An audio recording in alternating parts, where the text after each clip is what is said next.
Salut tout le monde. Bah, me voilà reparti pour une petite rando bivouac bushcraft dans la région où j'habite là, en Aquitaine.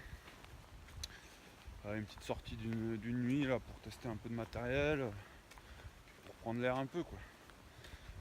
Pas le temps d'aller en montagne, donc petite sortie dans une zone que je connais très bien, hein. Je viens souvent faire des bivouacs ici l'hiver. Et puis voilà, bon, faut falloir que je me méfie quand même parce que la chasse a repris. Et les tireurs d'élite de sangliers sont de sortie. Et puis je parlerai un peu du nouveau matos que je vais tester là. Bon, le sac là que j'ai sur moi, je vous montrerai après. Puis nouveau hamac Ticket to the Moon aussi. Voilà, ça plus tard.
Ok, petite revue rapide sur le nouveau sac là que je suis en train de tester. Donc ce sac c'est le Granit Gear Virga 2. Donc là on est sur un sac ultra léger de 540 grammes pour 54 litres. Alors évidemment c'est un sac sans armature. Granit Gear l'annonce à 54 litres, mais il n'y a que le tube central là qui fait 54 litres. Donc ne sont pas comptés les poches en mèche latérales et frontales ainsi que l'aéreos. Donc on est facilement sur un 60 litres. Donc comme je disais c'est un sac ultra léger, il n'y a pas d'armature. Donc moi ce que je fais c'est que je mets un bout de matelas Ridge Rest de chez Thermarest qui me sert à rigidifier l'ensemble et assurer un meilleur report de charge sur les hanches. Donc là ce matin je suis parti assez lourd pour une nuit, 11 kg. Bon j'ai pas pris mon matos ultra léger pour la montagne, donc j'ai le hamac Ticket to the Moon qui est plutôt lourd, même le sac de couchage, je le montrerai tout à l'heure, c'est un Tropen de chez Carinthia qui est plutôt lourd aussi. Quoi qu'il en soit, le sac c'est un très bon sac. Le tissu, alors comparé aux autres sacs ultra légers, ce qui fait que c'est un sac qui est réputé dans le monde de la marche ultra légère, c'est qu'on est sur du Cordura Ripstop enduit de 100 deniers avec des renforts en Cordura 210 deniers. Ce qui veut dire simplement que ça c'est un matériau hyper solide. Je sais pas si on peut le voir là. Donc on n'a pas peur d'aller en forêt avec et on n'a pas peur de faire du hors sentier. On constate qu'il y a plusieurs sangles qui sont bien pratiques pour ajuster le volume et le litrage du sac. La grande poche en mèche devant où on peut mettre énormément de matériel. Et sur le côté qui sont très grandes aussi, là on voit j'ai une bouteille de 1 litre, 1 litre et demi à l'intérieur. Voilà, donc il n'y a pas de souci. Deux sangles porte-piolet, donc bon je pense qu'on peut facilement faire de l'alpinisme avec. Voilà, pas de superflu. Bon, hop. Le poids qu'on peut porter avec ce sac, Granit Gear l'annonce à 9 kg, sans avoir rigidifié un peu l'ensemble. Là, moi je suis à 11 et il est très confortable, hein. Là, on voit les sangles qui sont minimalistes, 8,5 de largeur simplement, mais qui assurent quand même un bon report de charge sur les hanches en les serrant bien, il n'y a pas de souci. On peut rajouter évidemment des poches pour ceux qui veulent là se mettre du matériel à portée de main. Moi je préfère l'avoir dans les poches du pantalon. Donc voilà, c'est un très bon sac qui je pense va faire quelques années parce qu'il a de très bons retours. Moi, bon, c'est la première fois que je l'essaye. Il est un peu chargé quand même. Si j'allais en montagne pour une nuit, bon, je pense pas que je le prendrais. Je pense que c'est plutôt pour des trips de 4-5 jours où je dois prendre un peu plus de bouffe.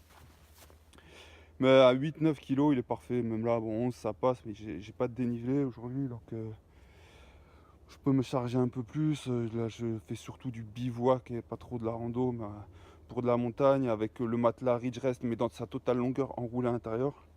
Il sera parfait, même si je perds un peu de litrage, j'ai beaucoup moins de matos, moins volumineux. Donc il n'y a pas de souci. Bon, pour l'instant, je suis bien content de cet achat. On va aussi parler du dessus, fermeture par enroulement. Voilà. Alors là, on peut gagner encore pas mal de litres, hein, pour ceux qui sont très très chargés. Voilà, il y a ça en plus quand même. Donc c'est pas mal. Voilà.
Jack.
Il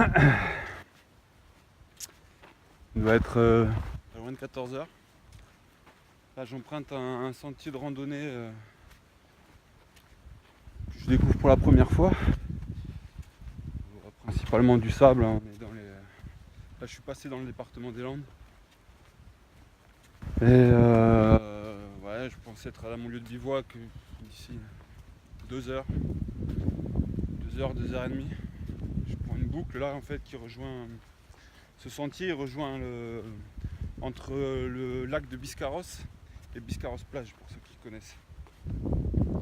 Ah, c'est la première fois que je le prends. C'est bien, je découvre, ça change un peu.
Alors voilà mon lieu de bivouac. Bon, j'ai plus trop de stockage sur mon téléphone, donc il y aura peut-être plus beaucoup de vidéos de cette sortie là. Alors vite fait le couchage, Ticket to the Moon, tard, plus hamac double. En dessous pour l'isolation, underkilt, hammock gire. Voilà. Donc là j'ai pris un hamac double parce que sur mon hamac expert je le trouvais un peu juste pour dormir en diagonale dedans. Donc je vais tester cette nuit, j'espère que ça va aller. Au niveau du duvet, j'ai le Carinthia Tropen. Voilà. Donc il y avait déjà un petit cercle de feu que j'ai nettoyé. Je vais pas faire un gros feu ce soir, juste quelques petits trucs que j'ai préparés là. Parce que c'est encore bien sec. Voilà.